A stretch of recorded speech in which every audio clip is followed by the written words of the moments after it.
Mwaka huu tunasema Vukile kwa Sumbi. Vukile kwa Sumbi.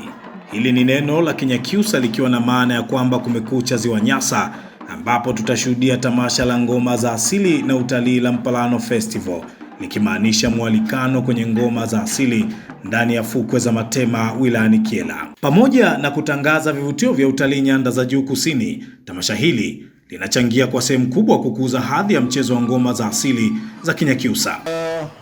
Tamasha hili pia limeweza kupandisha hadhi kwa sehemu kubwa sana hizi ngoma za asili.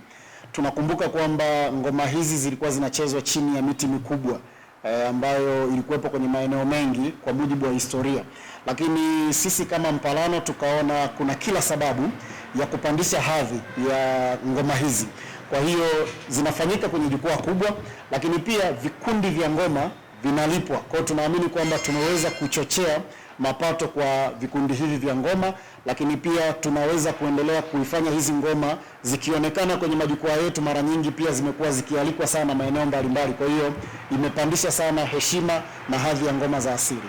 Katika miaka minne ambayo tunaiendea sasa, tunaamini sisi ndio wadau wakubwa wa utangazaji wa utalii kwa nyanda za juu kusini, hususan katika mkoa wetu wa Mbeya.